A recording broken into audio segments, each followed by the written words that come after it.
Je n'avais pas vu mon père depuis près de 5 ans, et la première chose qu'il a faite quand je suis entrée dans la pièce a été de me regarder comme si j'étais l'expert en termites, mandaté par le tribunal. La salle de conférence de Renaud d'Analfort sentait le mélange de cire au citron et de pouvoir. Ma sœur était déjà assise, les jambes croisées, arborant son expression habituelle de supériorité, comme si elle venait de gagner un procès les yeux bandés.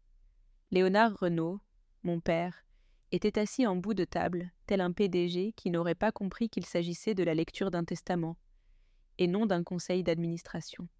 Maître Alfort, l'avocate, m'a salué d'un signe de tête. Elle était avec la famille depuis des décennies, depuis l'époque où les gens faisaient encore semblant que je faisais partie des leurs. Personne d'autre ne m'a salué. Pas de câlin. Personne ne m'a demandé comment s'était passée ma dernière mission, ni même si j'avais survécu sans y laisser un membre. De toute façon, je n'étais pas là pour eux. J'avais promis à grand-père Marcel de venir.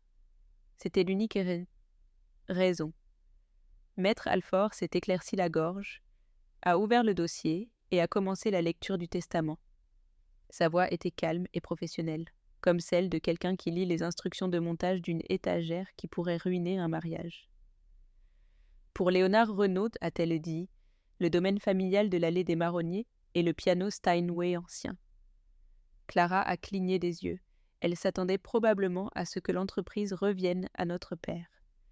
Elle a continué. Un ensemble de premières éditions des romans d'Hemingway et un don de 10 000 € au Conseil d'éthique français fait en son nom. Mon père a reniflé. « C'est une blague, n'est-ce pas ? Pas » a-t-il marmonné. Maître Alfort a tourné la page. Et pour Élodie Renaud, ma petite fille et ma seule confidente, je lui lègue le reste de mon patrimoine. Cela inclut toutes les participations financières, les biens immobiliers et le contrôle des droits de vote sur système. Bresson, avec effet immédiat. Silence. La bouche de mon père s'est crispée. Le sourire de Clara s'est légèrement fissuré. Puis, Maître Alfort a fait glisser un chèque sur la table vers moi. 38,246 000 €, net, signé, daté.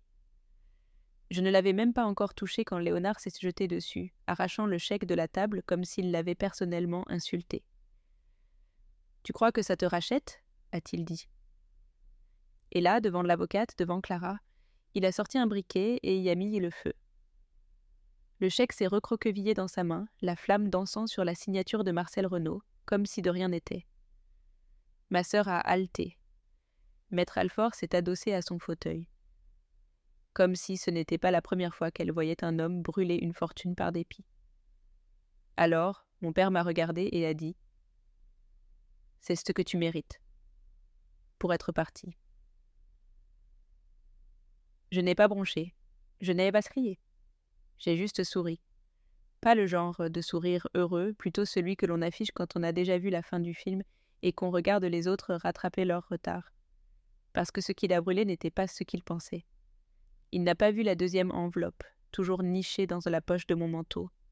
Celle que grand-père m'avait donnée 1 mois avant de mourir. Celle qu'il avait enveloppée dans une serviette en papier comme un texte sacré. « N'ouvre ça que s'ils essaient de le brûler », m'avait-il dit. Ils l'ont fait, alors. Je l'ai fait, mais pas tout de suite, car il a d'abord fallu que je reste assise là, dans cette salle lustrée, au milieu d'un deuil fin et d'une rage absolue, pendant que Clara commençait à dire que, de toute évidence, quelque chose n'allait pas. Et mon père accusait Maître Alfort d'avoir falsifié le document, comme si elle était un cerveau criminel avec un faible pour les petites filles militaires. Ils ont continué. Clara a exigé une deuxième lecture. Léonard voulait un audit. J'ai simplement écouté, les mains sur les genoux, sentant la chaleur du feu s'estomper de la table tandis qu'il s'effondrait. Si vous regardez encore à ce stade, laissez un commentaire et abonnez-vous. Surtout si votre famille a déjà essayé de vous manipuler au point de vous voler votre propre nom. Le problème avec des gens comme eux, c'est qu'ils ne comprennent le pouvoir que lorsqu'il est visible. Ils pensent que s'ils brûlent le papier, ils brûlent la preuve. S'ils élèvent la voix, ils gagnent. S'ils vous effacent du papier, vous cessez d'exister. Mais ils ne me connaissent pas. Ils ne savent pas ce que j'ai appris à Gao, ni combien de nuits je suis restée invisible pour survivre. Ils ne savent pas ce que grand-père m'a dit le jour de mon départ, quand il a dit « Tu es la seule en qui j'ai confiance pour finir ce que j'ai commencé ». Alors, quand mon père a jeté les cendres de ce chèque sur la table en me disant que j'étais dehors, j'ai juste souri, parce que je savais déjà que j'étais la seule qui était encore dedans. Sous la table, mes doigts ont frôlé le bord de l'enveloppe que je gardais encore dans mon manteau, et j'ai décidé que je ne partirais pas les mains vides. Ils pouvaient se disputer, lancer des menaces et mettre le feu à la salle, pour ce que ça me faisait. Mon travail s'est terminé au moment où j'ai vu l'expression sur le visage de Clara, quand elle a réalisé que l'empire qu'elle pensait avoir hérité lui avait glissé entre ses doigts manucurés. Je suis sortie sans un mot, sans claquer la porte, sans sortie dramatique. Juste le son régulier de mes bottes sur le parquet ciré. Le parking du palais de justice était à moitié vide, tel que je m'en souvenais. Le même asphalte fissuré, le même chêne penché près de la porte. Je grimpais à cet arbre quand j'avais 8 ans, avant que Léonard ne me dise que les petites filles n'avaient rien à faire dans les arbres. C'est la première fois que j'ai pensé que je n'avais peut-être ma place nulle part. Le trajet de retour à mon appartement a été silencieux. Je n'ai pas allumé la radio. Je suis juste restée assise avec le bourdonnement sourd de la route et le son des battements de mon cœur, essayant de couvrir mes pensées. L'enveloppe brûlait un trou sur le siège passager. Je ne l'ai pas encore ouverte. À la place, je me suis servi un verre d'eau et je suis restée dans la cuisine, regardant par la fenêtre une rue que je n'aimais pas, mais que je n'avais jamais quittée. Le poids de tout cela commençait à peine à se faire sentir. L'héritage, le feu, le silence. C'était trop familier, comme cet autre silence, des années auparavant, quand je suis rentrée de ma première mission. C'était un repas de famille. J'étais partie depuis près de 18 mois. République centrafricaine, surveillance de frontières, protection de convois, tout ce que vous voulez. J'avais vu des amis se vider de leur sang dans le sable et j'avais enterré un journal sous les décombres. Quand une bombe artisanale a explosé à 2 mètres de ma tente.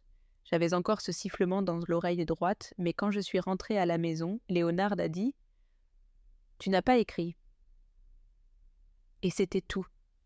Pas de « bienvenue à la maison ». Pas de « je suis content que tu sois de retour ». Juste un jugement silencieux qui remplissait la pièce comme de la fumée secondaire. La maison non plus n'avait plus le même aspect. Ma chambre avait disparu, physiquement disparu. Le bureau, parti. Le lit, remplacé, la bibliothèque, vidée. Toutes mes lettres, mes photos et le drapeau de ma remise de diplôme avaient disparu comme si je n'avais jamais vécu là. À la place, il y avait 2 fauteuils beiges, une orchidée en plastique dans un pot et une citation, encadrée sur les éaux calmes et les esprits sereins. Je me souviens avoir pensé que ça ressemblait à la salle d'attente d'un dentiste, sauf que celle-ci avait une porte qui disait autrefois « Élodie » et qui disait maintenant « Invité ». Clara m'a croisée dans le couloir avec une tasse fumante de thé à la menthe. Elle a levé les yeux, a souri d'un air suffisant et a dit « Ne sois pas dramatique. Tu es partie pendant 1 an et demi. » J'ai eu envie de rire. À la place, je suis partie. J'ai emménagé dans un appartement bon marché près de l'autoroute et j'ai travaillé à temps partiel comme agent de sécurité dans un parc logistique en attendant que l'ONACVG traite mon dossier. Toutes les quelques semaines, un virement bancaire apparaissait, provenant de quelqu'un nommé Monsieur Renaud, juste assez pour garder le chauffage allumé et de l'essence dans la voiture. Pas de mots, pas de contact, mais je savais. J'ai toujours su que c'était lui. Il ne parlait jamais beaucoup, mais grand-père Marcel me voyait comme personne d'autre. Quand j'avais 12 ans et que je voulais m'inscrire à la préparation militaire, il est arrivé avec des bottes à ma taille et un sourire comme si je venais de passer un test secret. Quand Léonard a dit que l'armée était une impasse pour les gens qui n'étaient pas faits pour les affaires, grand-père a dit « C'est peut-être pour ça que tes conseils d'administration ressemblent à des zones de guerre. » Il n'a pas pris parti, il m'a choisi. Et c'est peut-être pour ça que, lorsqu'il est tombé malade et que les appels ont cessé, j'ai su que quelque chose n'allait pas. Je lui ai rendu visite une fois. Une seule fois, vers la fin. Il était plus mince, plus silencieux, mais son esprit était toujours vif. Il m'a tendu l'enveloppe au café du Croissant. avec un café Ouvre ça que tiède et s'il une le part de brûle. tarte au citron partagée, a-t-il dit. Je me souviens avoir pensé qu'il était dramatique. J'ai dit quelque chose de sarcastique. Tu penses qu'ils vont mettre le feu à un chèque d'1 million d'euros ? Il n'a pas souri. Je pense qu'ils essaieront de t'effacer. Et juste comme ça, nous savions tous les deux de quoi il parlait. Je n'avais toujours pas ouvert l'enveloppe, mais j'étais sur le point de le faire. Son poids sur le comptoir de la cuisine devenait de plus en plus lourd, comme s'il savait quelque chose que j'ignorais. Je l'ai fixée pendant un long moment, m'attendant à moitié à ce qu'elle s'ouvre d'elle-même et règle tout, mais elle ne l'a pas fait. Je l'ai soulevée avec les 2 mains, comme si elle pouvait mordre si je bougeais trop vite. L'enveloppe était épaisse, scellée avec de la cire rouge, du genre que grand-père utilisait toujours pour les cartes d'anniversaire, comme pour les rendre plus officielles. Je l'ai ouverte avec l'ongle et j'ai sorti une seule feuille pliée et une clé USB collée au dos. Le papier était dactylographié, notarié et daté de 3 semaines avant sa mort. C'était un formulaire de transfert de fiducie. Le chèque avait été réel, mais ce n'était qu'un leurre. Les fonds réels avaient déjà été transférés. Le véritable héritage avait été traité silencieusement et légalement avec une trace papier numérique qui aurait fait transpirer mon père à travers sa veste à 5 000 €. J'ai fixé le numéro de compte en bas de la page. Les 4 derniers chiffres étaient la date de naissance de grand-père à l'envers. Il savait que je m'en souviendrais. J'ai branché la clé USB, pas de mot de passe, pas de délai, juste un dossier intitulé « Héritage ». À l'intérieur, des documents bancaires, des autorisations légales, des transferts de contrôle de l'entreprise et ce qui ressemblait à l'ébauche d'un 2e testament. J'ai expiré, me suis adossée à ma chaise et j'ai ressenti quelque chose que je n'avais pas ressenti depuis longtemps. Pas la sécurité, juste la confirmation. Je n'étais pas folle. Mais mon soulagement a duré à peine 5 minutes. Je suis allée sur l'application de ma banque pour vérifier le compte lié. L'application a planté. Puis elle m'a donné une erreur. Compte non trouvé. J'ai essayé une autre carte, refusée. J'ai tout retapé plus lentement, comme si être prudent pouvait réparer quoi que ce soit. Pourtant, cela ne ressemblait plus à un problème technique. J'ai appelé le service client. Un type nommé Dylan a répondu. Il avait l'air de préférer être n'importe où ailleurs. « Bonjour. Oui, mon compte indique que je ne suis plus dans le système, » ai-je dit. « Pouvez-vous vérifier ?» Il m'a demandé mon nom, ma date de naissance et les 4 derniers chiffres de mon numéro de sécurité sociale. Je lui ai tout donné. « Madame, désolé, mademoiselle Renaud, » a-t-il dit. « Nos dossiers indiquent que ce compte a été signalé comme inactif. » Qu'est-ce que ça veut dire ? Décédé, en fait. Silence. C'est une erreur. Ai-je dit. Autre pause. Cela a été certifié par le bureau de l'état civil il y a 2 semaines. J'ai raccroché avant que ma voix ne se brise. Prochain arrêt. La préfecture. J'ai attendu 1 heure derrière une femme qui se disputait pour une amende de stationnement de 2006. Quand je suis arrivée au guichet, je lui ai tendu ma carte d'identité. L'employé a regardé son écran, a froncé les sourcils, a tapé quelques touches, puis a levé les yeux. « Madame, » a-t-elle dit, « vous êtes déclarée légalement décédée. » Je suis debout ici. Je comprends, mais le système, il faudra déposer une correction auprès de l'état civil. Combien de temps ça prend ? Plusieurs mois, peut-être. 2, au minimum. Je suis sortie avant de pouvoir frapper une fenêtre. De retour sur le trottoir, je me sentais comme un fantôme. Les gens passaient à côté de moi comme si j'étais normale, comme si j'existais encore. Mais j'avais vu assez de bureaucratie pour savoir qu'une fois qu'un système décide que vous êtes morte, il faut beaucoup d'efforts pour prouver le contraire. Et quelqu'un s'était assuré que je disparaisse. Le ciel était couvert. J'ai ajusté mon manteau. De l'autre côté de la rue, une femme observait sous une rangée d'arbres nus. Des lunettes de soleil trop grandes pour la faible lumière. Un foulard en soie bleue, enroulé une fois autour de son cou. Le foulard de ma mère. Celui qu'elle disait avoir été perdu au pressing il y a 3 ans. Elle n'a pas salué, n'a pas bougé, elle est juste restée là. immobile et silencieuse, comme une menace non exprimée. Je me suis engagée dans la circulation et j'ai traversé lentement. Quand je suis arrivée de l'autre côté, elle était partie. Pas d'empreinte, pas de traces. De retour à mon appartement, j'ai sorti toutes les lettres que grand-père m'avait envoyées au fil des ans. Des dizaines, pliées en piles soignées, rangées dans des livres, des tiroirs, derrière des cadres photos. Son écriture était ferme, même vers la fin. J'ai trouvé une vieille clé en laiton, enveloppée dans un mouchoir délavé dans l'une des enveloppes. L'étiquette disait « Lambert, coffre 17 ». Il me l'avait donnée pour mon 18e anniversaire en disant « Un jour, tu en auras besoin ».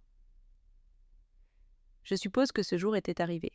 J'ai enfilé un sweat à capuche, pris la clé, et suis sortie avant de pouvoir me raisonner, les garde-meubles. Lambert n'était pas loin.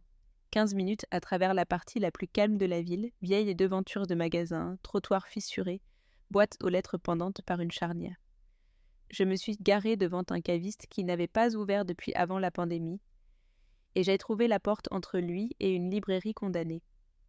Pas d'enseigne, juste une sonnette noire et une caméra décolorée qui a clignoté en rouge une fois quand j'ai appuyé sur le bouton. Une femme a ouvert, la soixantaine. Queue de cheval impeccable, pas de badge, pas de sourire. « Vous avez une clé ?» Je la lui ai tendue. Elle a regardé l'étiquette, coffre 17, a consulté un presse-papier, puis m'a fait entrer sans un mot. Le couloir était étroit et froid. Les lumières clignotaient au-dessus de ma tête, comme si elles n'avaient pas été changées depuis l'époque de Reagan.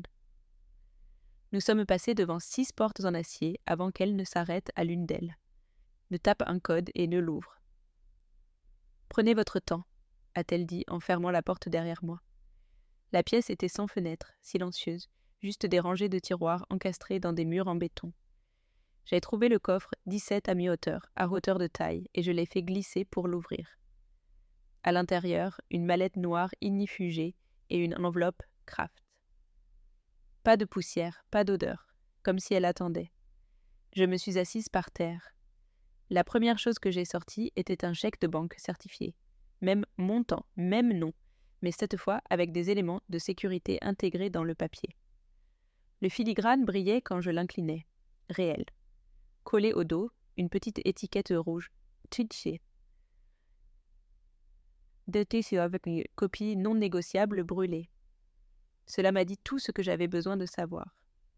L'enveloppe Kraft avait une note adhésive avec l'écriture de grand-père sur le devant. Ne fais confiance à personne, même pas à elle. Pas de nom, juste elle. Mais j'avais une idée. À l'intérieur, des impressions d'emails, des notes manuscrites, des ébauches de documents juridiques. Il avait tout documenté. Chaque conversation avec son avocat, chaque transfert d'actifs, chaque ordre du jour des réunions du conseil d'administration de Système Bresson des 12 derniers mois. Certains des papiers portaient son nom. Des procès-verbaux de réunions auxquels elle avait assisté, des contrats qu'elle avait signés. Rien de tout cela ne semblait fortuit. Le dernier document était plus lourd. Une clé USB dans une pochette en velours et une note. À lire une seule fois, et seulement quand tu es seul. Je l'ai glissé dans ma poche et je suis partie de là rapidement. De retour dans mon appartement, j'ai verrouillé la porte, baissé les stores et branché la clé USB. Pas d'étiquette, pas de dossier, juste un fichier. Final MR. J'ai cliqué dessus. Le visage de grand-père a rempli l'écran. Il avait l'air fatigué, plus mince que dans mon souvenir. Il était assis dans la véranda de sa maison à la Toussaint, la lumière entrant par-dessus son épaule comme un filtre doux. « Si tu regardes ça, Élodie, » a-t-il dit, « alors ils ont fait ce que je pensais qu'ils feraient. » Sa voix était sereine. Pas de drame, pas de main tremblante. Il savait comment faire passer un message. « Je les ai vus te mentir en face, mépriser ton service, transformer ton absence en munition, et je n'ai rien fait pendant trop longtemps. C'est terminé maintenant. » Il s'est légèrement penché en avant. « Tu es la seule qui m'ait toujours dit la vérité, même quand je ne voulais pas l'entendre. C'est pourquoi je t'ai toute laissée. Pas seulement l'argent, le nom, l'entreprise, les fondations sur lesquelles elle est construite. Je te donne les fondations parce que je sais ce que tu sauras quoi en faire. » Il a marqué une pause, un long silence. « Ton père essaiera de t'effacer. Il dira que tu as abandonné la famille. Il utilisera ton passé comme une arme. Il prétendra que tu n'existes pas. Laisse-le faire. » Puis il a souri, à peine. Parce que la seule chose plus dangereuse qu'un homme avec de l'argent, c'est une femme avec les reçus. Pas de logo, pas d'adieu. L'écran est devenu J'étais seule dans un appartement sombre avec le poids d'un héritage, assise à un bureau bon marché que j'avais acheté sur le Bon Coin. Je suis restée assise là un long moment, sans penser, sans planifier, juste en respirant. Instinctivement, j'ai sorti les papiers de l'enveloppe Kraft et les ai étalés sur le sol, ligne par ligne, signature par signature, vérifiant chaque chiffre, chaque nom. Dans le coin d'une impression, il y avait un nom de contact que je n'avais pas vu depuis des années. Philippine Winthrop, la deuxième femme de mon père. Techniquement ma belle-mère, mais seulement sur le papier. Elle a disparu après la mort de maman, a épousé Léonard en moins d'un an et a flotté dans la vie comme un fantôme avec une coiffure parfaite et zéro opinion. Je n'avais pas pensé à elle depuis une éternité, mais son nom était là, juste en dessous d'un enregistrement légal daté de 2 semaines avant la mort de grand-père, ce qui signifiait qu'elle avait été impliquée, et pas en arrière-plan. J'ai entouré son nom d'un marqueur rouge et je l'ai souligné 2 fois. Philippine Winthrop n'apparaissait pas dans beaucoup de conversations, mais les choses tournaient souvent mal quand c'était le cas. Elle était comme un parasite, jamais le centre du bruit, juste assez pour brouiller le signal. La dernière chose réelle que je me souviens qu'elle m'ait dite, c'était à l'enterrement de ma mère, quand elle a posé une main sur mon épaule et a dit « Ta mère était compliquée. » C'était sa version de la compassion. J'ai vérifié l'horodatage. L'enregistrement avait été déposé par un petit cabinet d'avocats spécialisé en succession à Lyon, lié à une propriété que grand-père avait gardée en fiducie pendant plus de 20 ans. Je n'en avais jamais entendu parler, car mon nom n'avait jamais figuré sur un acte de propriété jusqu'à maintenant. J'ai rouvert le dossier de la clé USB et trouvé une deuxième adresse listée sous « Participation confidentielle ». Lambert, pas le coffre que je venais de visiter, un deuxième dont je n'avais pas entendu parler. Le fichier disait « Ensemble de coffres 6B ». Entrée via liste de sécurité uniquement, j'ai fait une pause.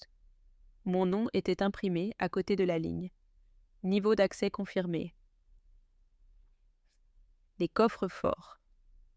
Lambert était à 3 heures de la ville. L'endroit ressemblait plus à un musée de la guerre froide qu'à une installation de stockage.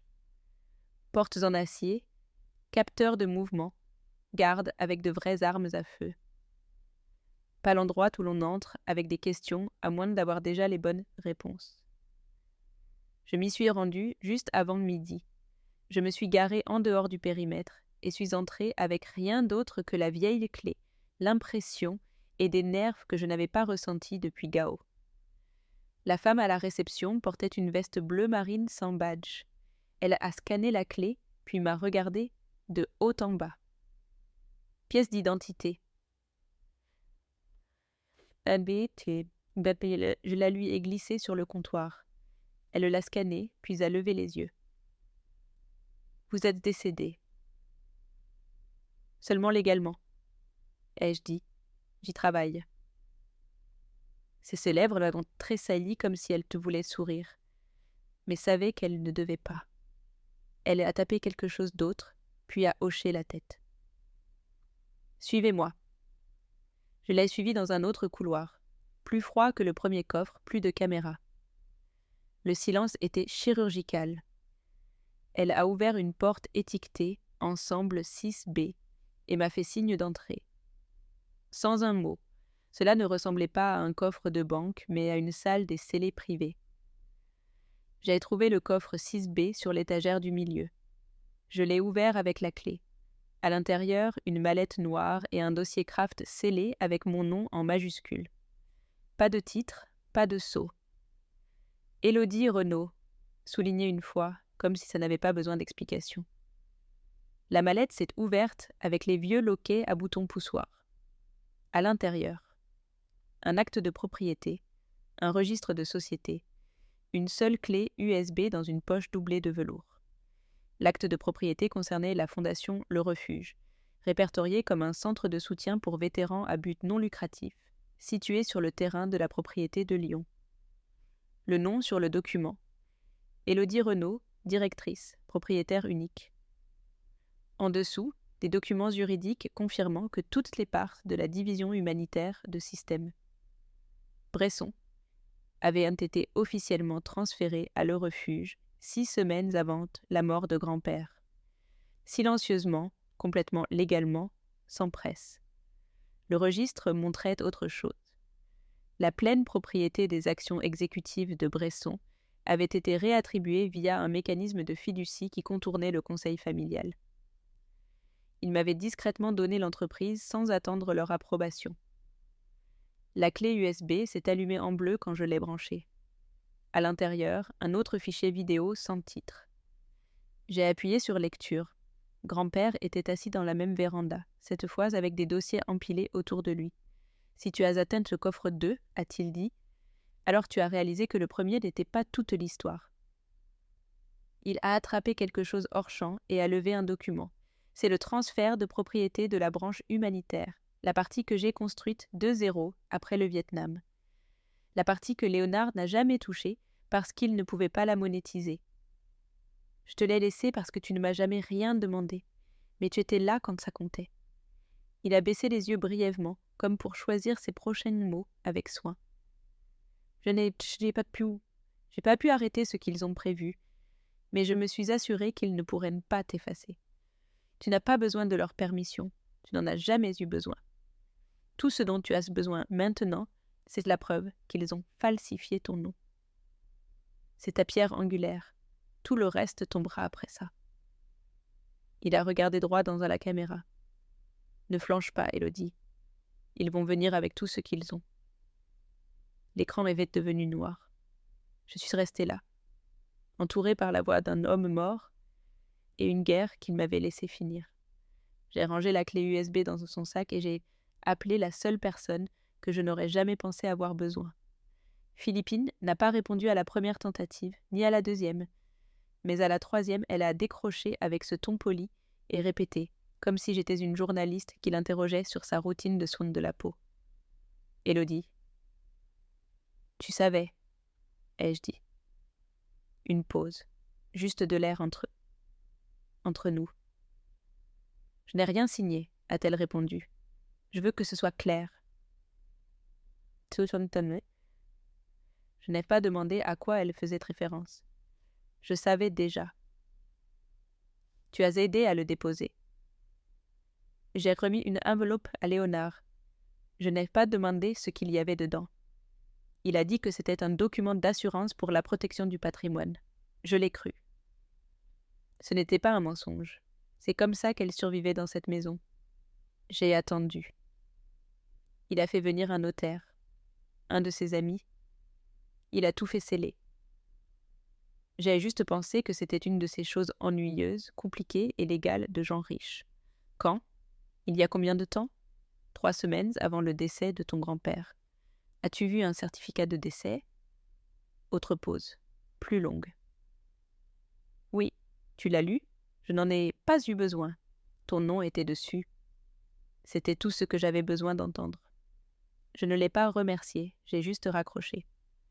De retour à mon appartement, j'ai ouvert mon classeur, celui que je n'avais pas touché depuis 1 an, et j'ai sorti ma carte de sécurité sociale originale, mon acte de naissance et mon passeport. Tous toujours à mon nom. Je les ai emmenés directement au bureau de l'état civil du département et j'ai demandé à parler à quelqu'un au sujet d'un acte de décès frauduleux. L'employée a jeté un œil à mes documents et a froncé les sourcils. Puis elle a regardé son écran. « Je ne sais pas comment c'est arrivé, » a-t-elle dit, « mais votre dossier a été scellé par ordonnance du tribunal. » Quel tribunal? Division des successions familiales. L'ordonnance est arrivée dans le cadre d'une motion d'urgence scellée. Très rare. Puis-je la voir? Non, a-t-elle dit, à moins d'obtenir qu'un juge la décèle. Et combien de temps ça prend? Elle a regardé par-dessus ses lunettes. Ça dépend de qui vous avez contrarié. Je suis sortie avec un mal de tête et une impression qui confirmait ce que je savais déjà. Quelqu'un avait demandé à m'effacer légalement et quelqu'un d'autre l'avait scellé comme si c'était une routine. De retour à la maison, je me suis plongée dans les emails imprimés du coffre. Un nom revenait sans cesse. Dr Camille Fabiani, médecin à la retraite, avait l'habitude de faire des visites à domicile pour les familles d'élite, y compris la mienne. L'email montrait qu'elle avait attesté d'une instabilité mentale à long terme et d'une confusion identitaire, dans une lettre adressée au tribunal des successions. Je n'avais jamais rencontré cette femme.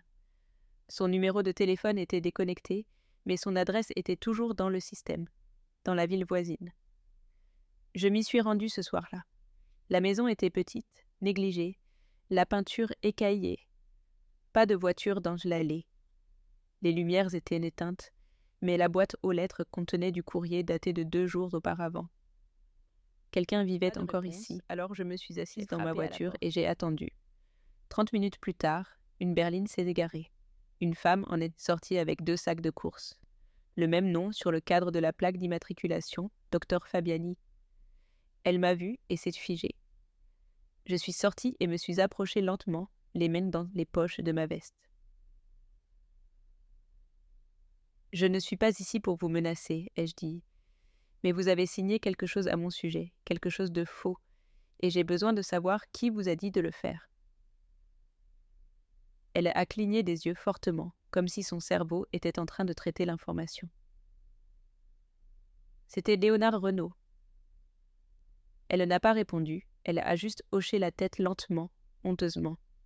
« Il a dit que vous n'étiez pas bien mentalement, a-t-elle murmuré. Il a dit que vous aviez subi des dommages psychologiques à l'étranger, que vous croyiez à des choses qui n'étaient pas réelles. Il a rendu ça tragique. Et vous l'avez cru. J'ai signé ce qu'il m'a donné. Je ne savais pas qu'il le déposerait vraiment. Vous pensiez qu'il voulait de faux dossiers médicaux pour le plaisir ? Je pensais que c'était une formalité pour régler la succession. Il a dit que vous étiez d'accord. Je n'ai pas pris la peine de discuter. Prenez un avocat, ai-je dit, et ne répondez plus à ses appels. Elle n'a pas répondu, elle a juste reculé vers sa porte et l'a verrouillée derrière elle. Ce n'est pas la trahison qui m'a le plus brûlé. C'est la facilité avec laquelle ils avaient agi. La désinvolture. Signer ma sortie de la planète n'était pas différent de renouveler un contrat de location de voiture. Et quelque part dans cette trace écrite, je savais que le nom de Clara attendait. J'ai conduit directement vers la seule personne en qui j'avais confiance pour savoir comment tout brûler sans laisser d'empreinte. Sylvie Marchand a ouvert la porte en pantalon de survêtement et en sweatshirt élimé d'Assas, tenant une part de pizza froide et une tasse de café noir qui sentait comme s'il avait été réchauffé 2 fois. Sa maison était en désordre, habitée et remplie de dossiers, qui auraient probablement pu faire tomber 1 ou 2 sénateurs si quelqu'un savait où chercher. Elle m'a jeté un coup d'œil et s'est écartée. « J'espère que c'est illégal. »« Ça l'est, eh bien, » a-t-elle dit en me tendant la part de pizza. « Mange. Tu ressembles à un fantôme avec une dent contre quelqu'un. Je sais. » Je me suis assise sur son canapé en cuir défoncé pendant qu'elle ouvrait le dossier que j'avais apporté.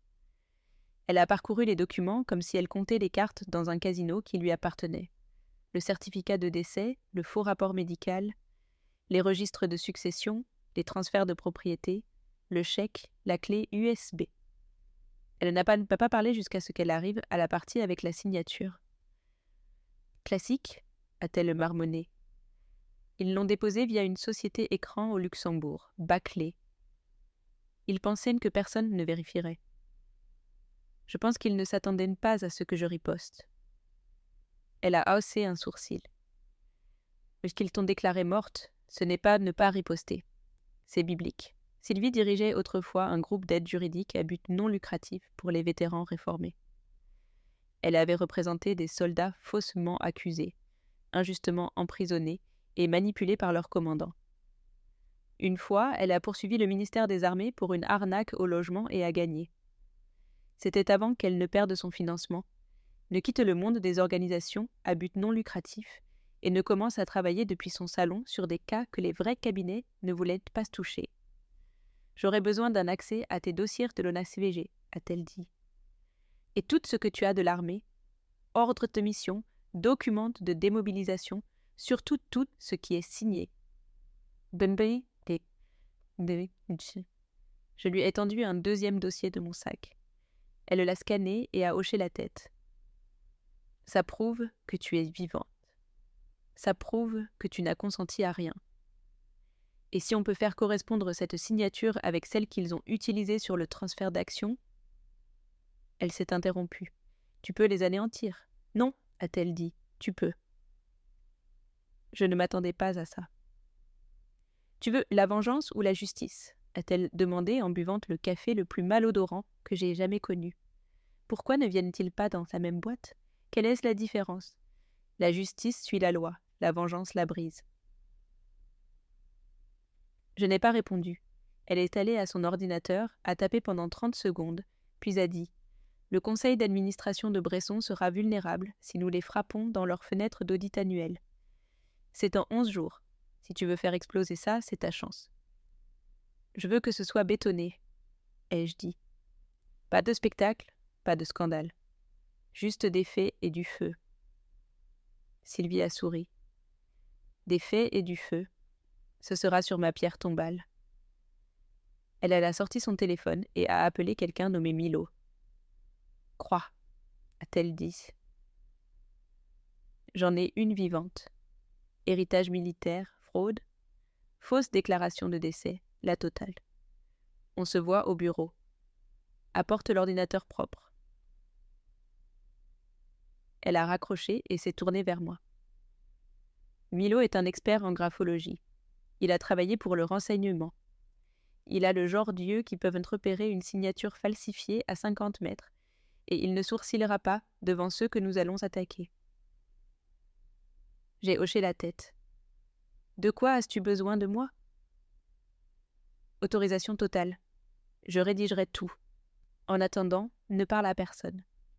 Ne poste rien, et pour l'amour de Dieu, n'essaie pas de jouer les héroïnes. Ce n'est pas le moment où tu fais cavalier seul, c'est le moment où tu me laisses préparer le coup de grâce. Je me suis adossée au canapé. Mes mains étaient toujours serrées. Sylvie m'observait. « Ça va ?» Je pensais en avoir fini avec les guerres. Elle a haussé les épaules. Celles de famille sont pires, moins de règles. Je suis partie 1 heure plus tard avec un téléphone prépayé, un dossier étiqueté, rétention légale temporaire, et une ligne directe avec Milo Croix, qui m'a envoyé exactement 2 SMS avant que je n'arrive à la maison. Nous vérifierons chaque document, mais d'abord, nous trouverons la signature qui les enterrera. Je n'ai pas répondu. Je suis restée assise sur le parking pendant 10 minutes et j'ai fixé le volant. La dernière fois que j'avais suivi un ordre aussi précis, je portais un gilet pare-balles et je priais pour que personne ne marche sur un engin explosif improvisé. Maintenant, je portais un sweatshirt, une clé USB et j'étais sur le point d'incinérer légalement tout le nom de ma famille. La guerre avait déjà commencé. Ce n'était que le premier vrai tir. J'ai jeté le téléphone prépayé sur le siège passager et j'ai conduit directement au garde-meubles où je gardais ce que personne d'autre ne savait que j'avais encore. L'unité 11B était au bout d'une rangée de garages métalliques, délabrés, derrière une clôture cassée à la périphérie de la ville. Pas de caméra, pas de contrat. Avec une chaîne nationale, juste un type nommé Denis qui gérait l'endroit et ne posait pas de questions tant que votre loyer était payé. Le mien l'était toujours. À l'intérieur de l'unité, une malle en plastique noir de type militaire, rayée et cabossée, comme si elle avait des histoires à raconter. Je l'ai ouverte et j'ai sorti mon dossier de déploiement, ordre, documents de démobilisation, rapports de mission, et surtout des copies papier de ma signature sur 6 ans de paperasse officielle. Pas de traces numériques, pas de modifications, tout original. J'ai conduit directement au bureau de Sylvie et j'ai tout posé sur la table. Milo Croix était déjà là. La trentaine, lunettes à monture métallique, queue de cheval et un visage au repos qui disait qu'il avait déjà été interrogé et qu'il avait apprécié. Il m'a fait un signe de tête polie comme si nous étions des collègues en crise, sans bavardage. Il a pris l'un des documents, l'a tenu sous une lampe UV, puis a sorti un dossier séparé étiqueté.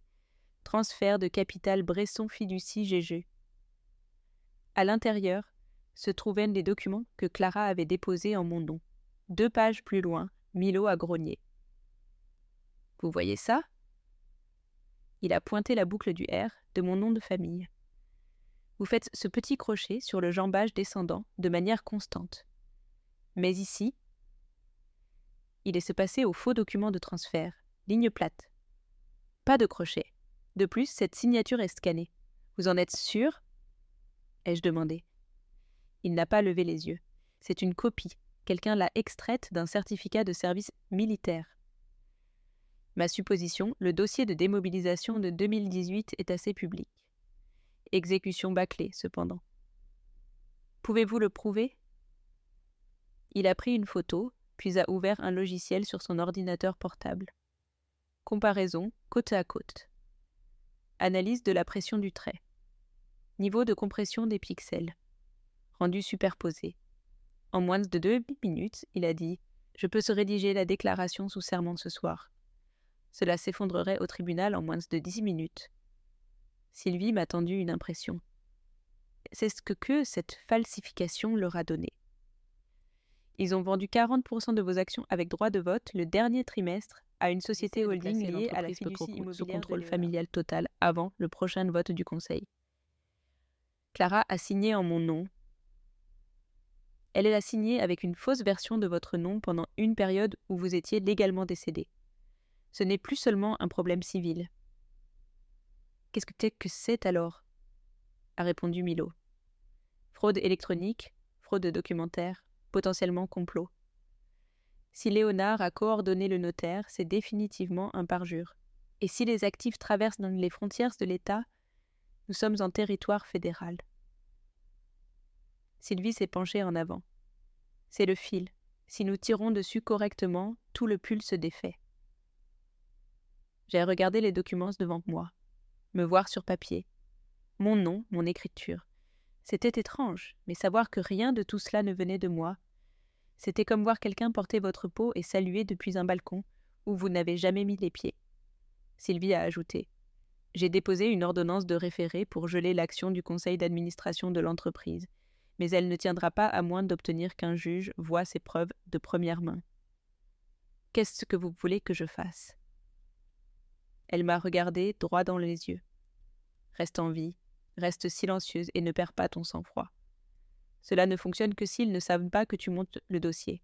Laisse-les penser que tu es encore sous le choc. Milo m'a tendu une clé USB, sauvegarde de toutes mes conclusions pour vos archives. Je l'ai glissée dans ma poche. Tout semblait trop ordonné, trop logique, et c'est précisément ce qui m'effrayait. Ma famille n'opérait pas avec la logique, elle opérait avec le chaos, la distraction et le narratif. Je ne jouais plus en défense et ils allaient bientôt le sentir. Mais d'abord, j'avais besoin d'une dernière pièce, un fil non tiré, un fil qu'elle n'avait jamais voulu que je voie. J'ai sorti la demande d'interview que Clara avait refusée il y a 3 mois. Et j'ai appelé le journaliste qu'elle avait ignoré. Son nom était Luc Valois. Journaliste d'investigation chevronné, il avait remporté un prix régional pour avoir révélé un réseau de corruption d'un sous-traitant de la défense à Satori. Il a répondu à la première sonnerie comme s'il s'attendait à de mauvaises nouvelles. C'est Valois. Je suis Élodie Renaud. Vous avez demandé un commentaire à ma sœur en avril. Il y a eu une pause rapide, nette, chargée. Vous êtes celle qui a été déclarée morte avant d'être brisée. C'était moi. Intéressant. Qu'est-ce qui a changé ?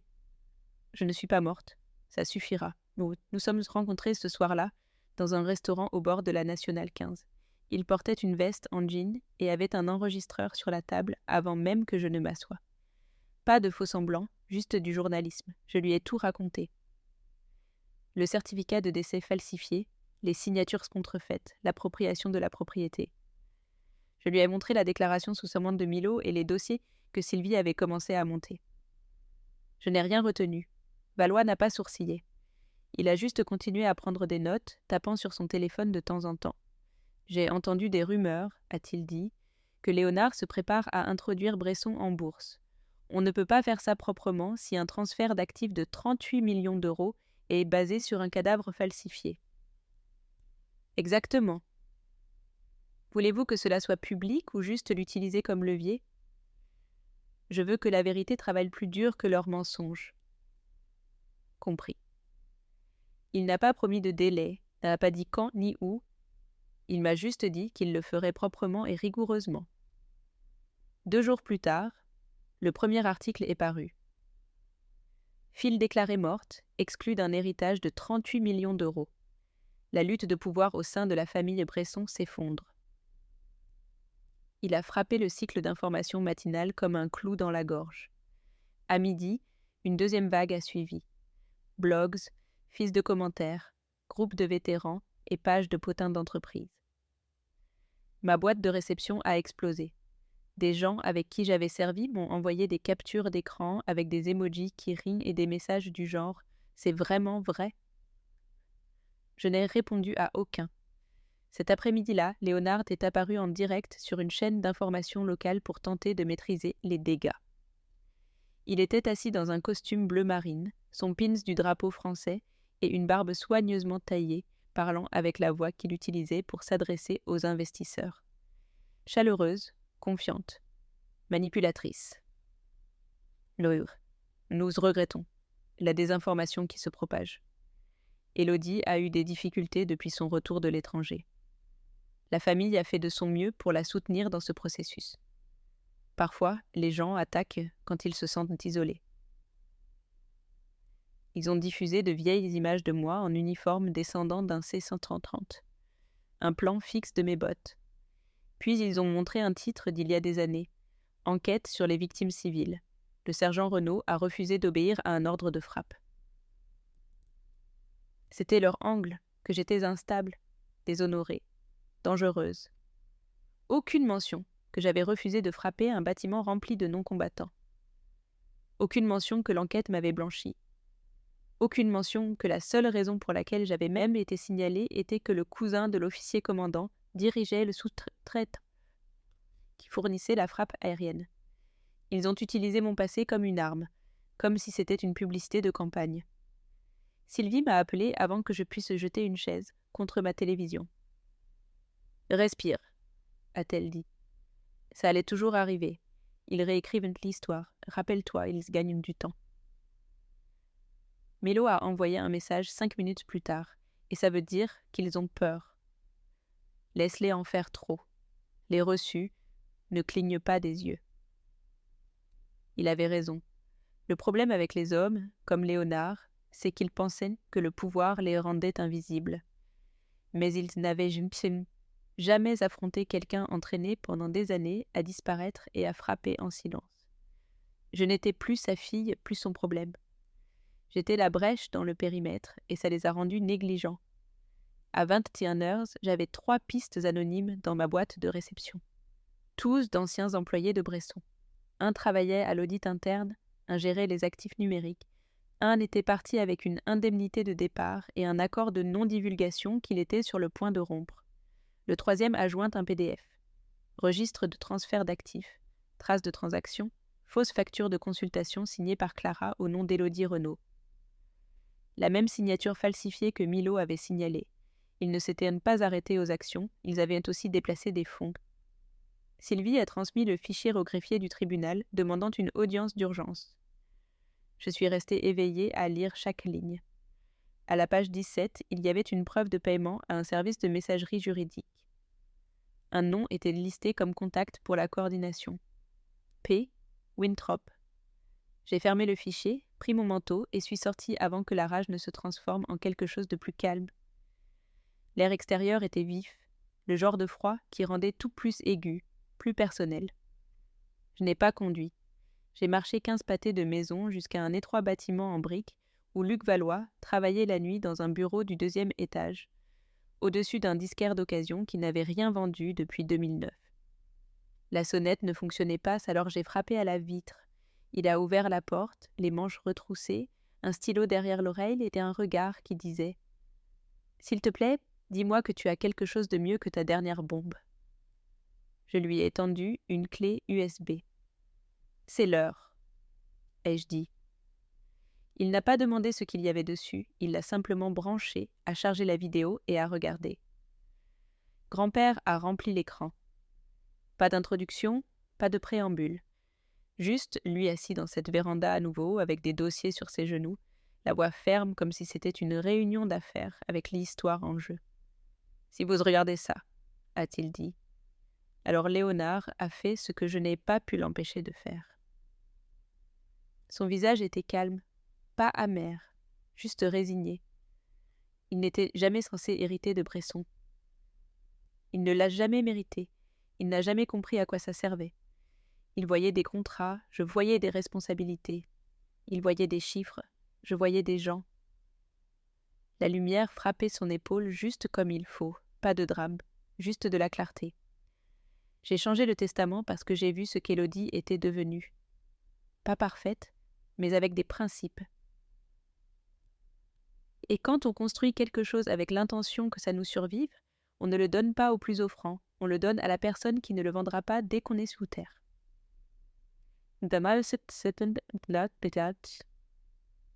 Il a marqué une pause. Élodie est là, c'était l'avenir de cette entreprise, de cette famille, et s'ils essaient de l'enterrer, que ceci serve de témoignage. J'ai tout changé de mon plein gré. Sans pression, sans manipulation, juste un choix fait les deux yeux ouverts. Il s'est penché en avant, plus près de la caméra. Bon, ils vont te mentir, et ils vont te mentir en grand, mais la vérité ne cligne pas des yeux. Puis la vidéo s'est terminée. Rien de tape à l'œil, pas de fondu au noir, juste du noir. Valois m'a regardé. Partout. Tu veux ça en direct ? Il n'a pas hésité. 15 minutes plus tard, le clip était sur 3 plateformes, lié dans un article de suivi et joint à un communiqué de presse avec des citations de 2 analystes juridiques et d'un ancien employé de Bresson qui avait accepté de parler publiquement. À minuit, il avait plus de 300 000 vues. Le matin, l'équipe de relations publiques de Léonard était en plein chaos. Son représentant légal a publié une vague déclaration qualifiant la vidéo de « émotionnellement chargée » mais non pertinente pour les procédures judiciaires formelles. C'était leur tactique, minimiser et attendre que la tempête passe, sauf qu'elle n'est pas passée. À midi, la moitié de la communauté de la technologie de défense en parlait. Blog militaire, forum Reddit, salon de discussion boursier, tout le monde avait un avis. Et la plupart n'étaient pas flatteurs. Le cours de l'action de Bresson a chuté de 4% avant la clôture du marché. À 16h, Léonard a convoqué une conférence de presse. Il se tenait à un pupitre devant le siège de l'entreprise, flanqué de 2 cadres, qui semblaient préférer être au tribunal de la circulation. Clara n'était pas là, probablement parce qu'elle savait que l'expression de son visage signifiait qu'elle allait aggraver les choses. « Je comprends que les émotions se soient un tas vif, » a-t-il dit, « mais les affaires familiales doivent être réglées en privé. » Puis est venue l'erreur. Il a ajouté « Cette entreprise n'a jamais été destinée à être dirigée par quelqu'un avec un historique d'instabilité mentale et des affirmations non vérifiées. » Voilà, le masque est tombé. Valois a découpé cette phrase et l'a postée seule. À 18h, elle avait 2 millions de vues. Les gens ne se sont pas seulement retournés contre Léonard, ils l'ont traîné dans la boue. Les vétérans l'ont critiqué. Les actionnaires ont remis en question la clause d'éthique. D'anciens employés ont posté anonymement sur la façon dont ils dirigeaient les réunions comme des cours martiales, avec un complexe de Dieu. Le conseil d'administration de Bresson a publié une rare déclaration confirmant un gel temporaire des mouvements actifs, en attendant un examen interne. Sylvie m'a appelé après la publication de la déclaration. « Tu viens de fissurer le putain de mur, » a-t-elle dit. « Maintenant, tout ce dont nous avons besoin, c'est du marteau. » Je suis arrivée au tribunal vêtue de noir, et je n'ai pas souri une seule fois. Pas de rouge à lèvres, pas de bijoux, juste des lignes épurées, des bottes cirées, et le silence qui remplit une pièce avant une détonation contrôlée. Sylvie m'a dit de ressembler à une leader. Je lui ai dit que c'était déjà le cas. Léonard est arrivé avec une coupe de cheveux fraîche, un costume bleu marine sur mesure et 2 avocats sortis d'un catalogue d'entreprise. Son visage était tendu, pas de ricanement, pas de contact visuel. Clara le suivait, la tête baissée, les yeux vitreux, comme si elle savait déjà comment ça allait se passer, mais n'avait pas trouvé de moyen de sortir avec grâce. La salle d'audience n'était pas bondée, mais l'énergie était électrique. La juge Regan Quinlay présidait, pragmatique, connue pour sa tolérance zéro pour le théâtre et un visage de poker brutal. Sylvie m'a dit un jour qu'elle avait vu Quinlay rejeter un millionnaire en pleine phrase pour un ton dramatique. C'est le genre de juge que nous voulions. Sylvie s'est levée quand notre cas a été appelé. Nous sommes ici pour contester la suppression de l'identité légale et l'exécution frauduleuse de documents financiers liés à la succession de Marcel Renaud. Comme prévu, l'avocat de Léonard, un type à la voix douce nommé Benson Price, s'est levé avec un soupir répété. « Votre honneur, il s'agit d'un différend familial déguisé en drame judiciaire. »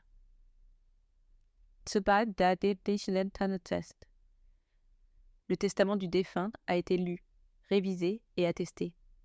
Mes clients, M. Renaud et Mlle Clara Renaud, ont agi entièrement dans les limites du protocole de succession. Quinlay n'a pas sourcillé.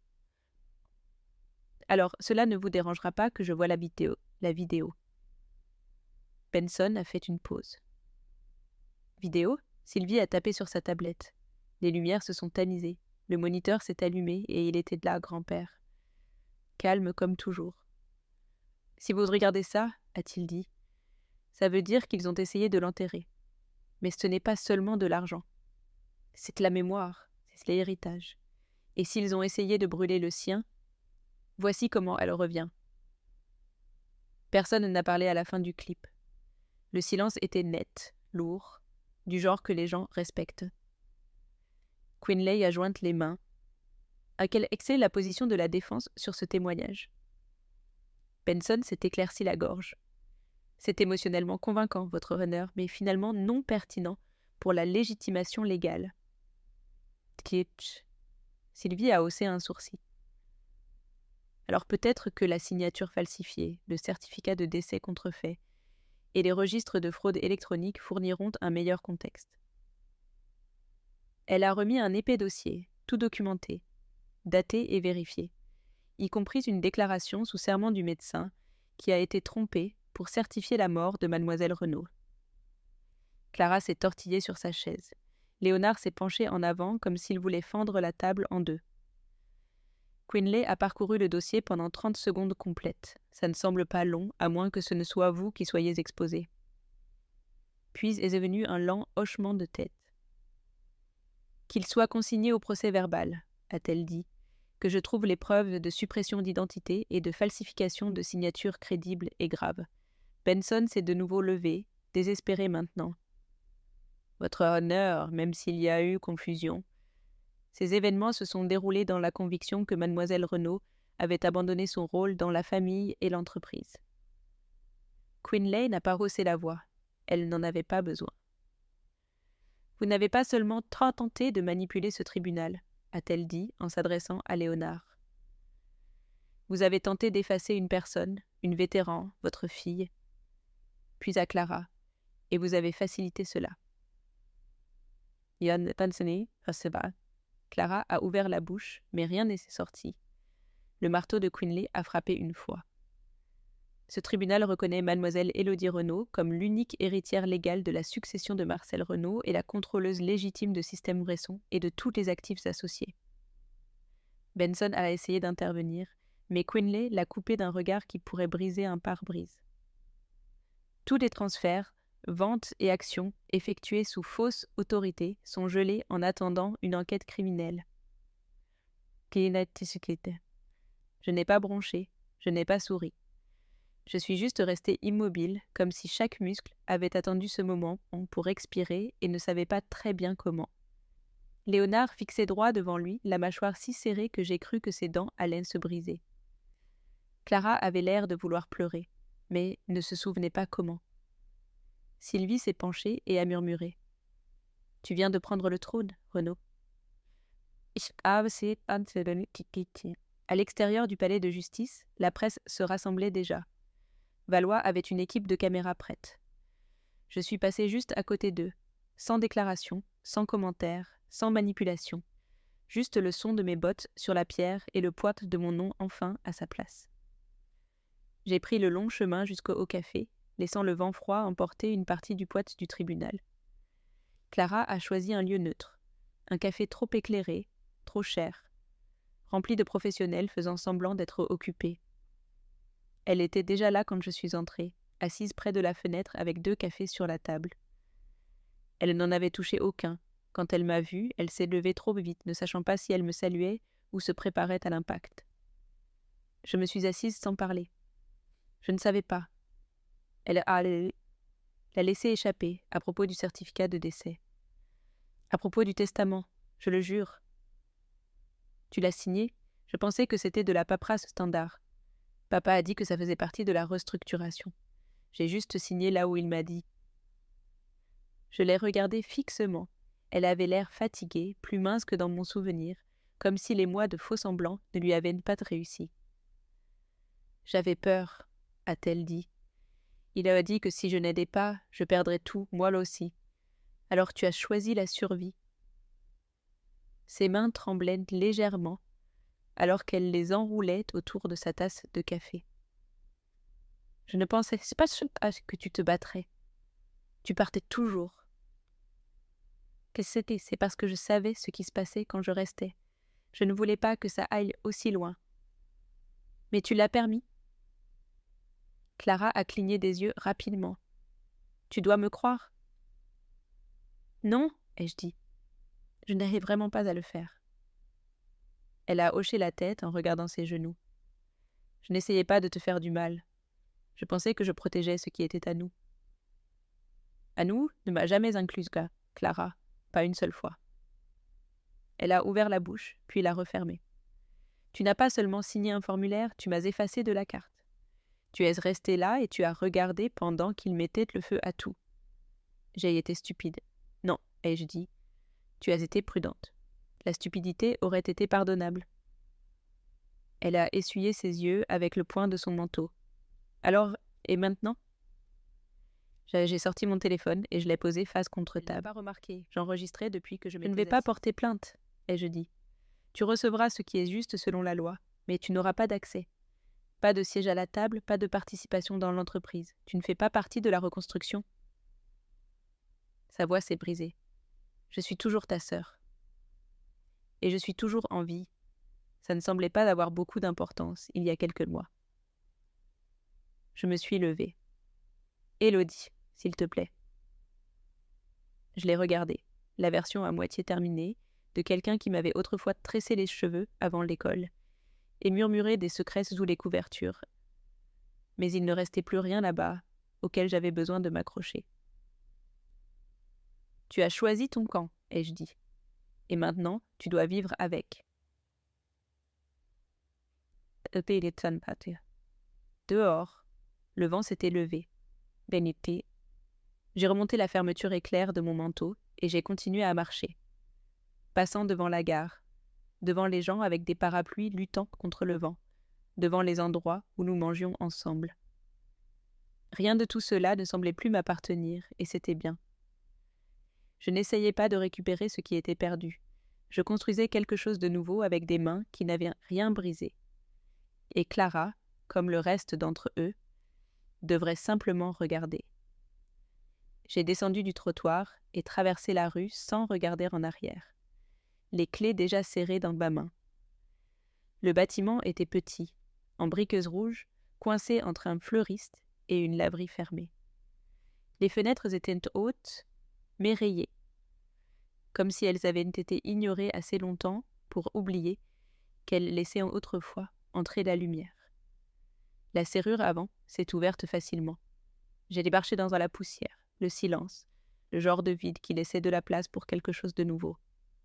C'était ça, l'adresse sur l'enveloppe que grand-père avait marquée « Commence ici ». C'était autrefois une imprimerie dans les années 60. Puis un studio de piano, puis rien. Maintenant, c'était à moi. Je me suis assise en tailleur sur le sol, j'ai sorti la dernière enveloppe du coffre et je l'ai ouverte lentement. À l'intérieur, une esquisse de plan de la main de grand-père une demande de licence commerciale à moitié remplie et une note avec 4 mots soulignés. Fais quelque chose qu'ils ne peuvent pas effacer. Alors je l'ai fait. J'ai appelé le bureau du département et j'ai accéléré la licence. J'ai réactivé ma SARL d'il y a 3 ans, groupe Renault Conseil, qui n'avait jamais vraiment décollé, mais n'était pas non plus officiellement morte. En 1 semaine, les permis étaient déposés, les entrepreneurs programmés, les couleurs de peinture choisies. 2 semaines plus tard, l'enseigne a été posée. Fondation Renault, vétérane, en avant. Ce n'était pas tape à l'œil, pas de coupe de ruban, pas de photos de presse. Juste moi et un type nommé Dean, qui avait fait 2 tours à Gao et dirigeait maintenant un programme de réhabilitation de bâtiments à but non lucratif pour les femmes vétérans. Nous avons bu du café brûlé et signé les papiers sur le comptoir de la réception. « Qu'est-ce que tu espères faire ici » a-t-il demandé. « Construire ce dont j'avais besoin il y a 10 ans, ai-je dit. Dean a hoché la tête comme s'il comprenait plus que ce que je disais. Le premier projet de la Fondation, un fonds d'aide juridique pour les femmes vétérans naviguant dans les litiges de démobilisation et l'instabilité du logement post-service. Deuxièmement, un programme de mentorat mettant en relation de jeunes femmes en préparation militaire avec des officières expérimentés.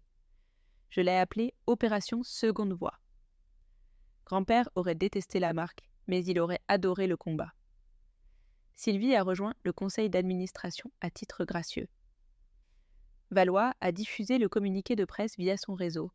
Milo a aidé à mettre en place l'infrastructure de sécurité des données parce que je faisais confiance à 3 personnes dans ce monde et qu'il en faisait toujours partie.